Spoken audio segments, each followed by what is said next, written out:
I'm Steve Bayshore. We're here at George Washington's Distillery at Mt Vernon, and we've been running through some different whiskeys here these last few weeks. Right now, we're working on a 4-grain whiskey with a talented group of people. We got 5 copper pot stills in here. This has always been Elizabeth. She's one of the smaller stills at about 70 gallons. Right here, we got Anne, same size, so they're kind of the twins. Down here in the middle of the room is the smallest and one of the best stills we have. Really great doubler, too, is Maggie. And Maggie's always been Maggie from a time way back when Dave Pickerel worked here with us. We named her one night with Dave. The bigger stills in this end of the room, we've got Bane, really runs well both as a doubler and as a mash still. Paul, you've been on her a lot and you know her intimately now, but she's run real well on both the rye and the 4-grain. And then on the end is Helen, biggest still.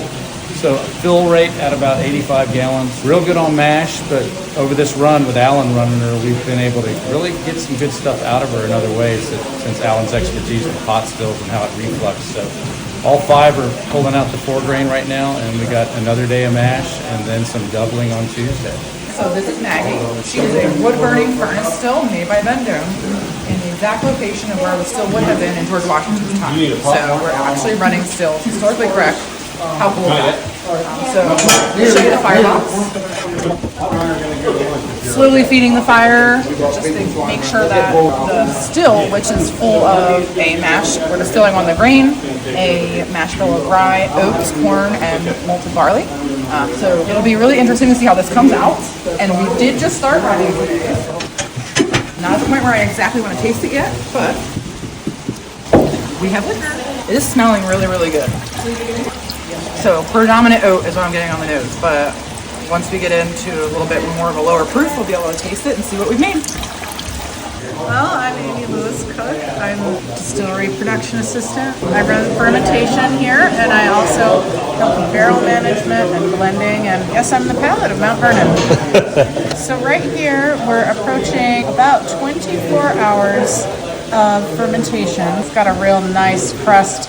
It's hot. It's almost like a heater is coming off of this. These yeast are so happy. They're just going to town making the alcohol. Fermentation is the key to any successful distillation. What's the hardest part about the fermentation? Trying to keep it consistent in this interesting, historic, and challenging environment. What's the best one that you've done so far? That one right there, that's my rock star. And why? Record-breaking bricks level of 16.3. Wow. The runs are hard work. It's a lot of physical labor, but we have a good team, and it's really great when we have people like you and other distillers come in. It gives us an injection of energy. We get to interact with our friends, learn new things. It's the best part. Well, you're very good at what you do. If you hear me refer to her as Xena of the distillery, you'll notice that lid is really heavy, and she hasn't put it down yet because that's just what she does around here. I've had a lot of conversations with you. It's kind of like a neat exchange about fermentations. Like you put some ideas in my head, I put some in yours, and then hopefully at some point we'll see you in Key West. I look forward to learning more with you. These stills are built for precision excellence, right? They don't leak, but today, all of a sudden, we got 2 stills that are leaking on the liner. I'm just going to use some bricks that we got from the gristmill and make a paste. We're going to fix it up. You got some sort of flour, you got water. You can basically paste together any leak you have on a still. You just kind of mix it to the right consistency. Where did you pick up this trick? In the backwoods, most of our stills are not fitting together this nicely. So we actually paste the caps on and we paste the whole thing together, all the connections back together. A lot of us are still pasting in. We got a little leak right here. Right here.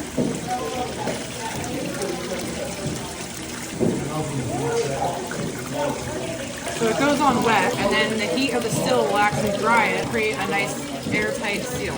So earlier I asked you what the difference was from what you do to what we're doing here, and I think you're now showing me. The way we burn the fire is different, and how we maintain it. And I also usually have a thumper out in the back. The thumper gives us an almost secondary distillation. It's really, really helpful to clean up your spirit and like rectify it. Essentially, the arm of the cap will come down. It'll be an inlet that goes into a secondary small copper chamber. It usually has some sort of liquid in it, so the steam, the alcohol vapor, recondenses, and then once that chamber heats up enough, it will turn back into a steam again, another alcohol vapor, and it will travel out the other side. So right here is where we would put the thumper in. It would go down, do its thing, and then come back out the other side and travel through the worm. Was this the one that was close to 16? This was 16.3. There's so much heat coming off of it. What in the cornbreading hell is this? What's going on here? This isn't done. No, this is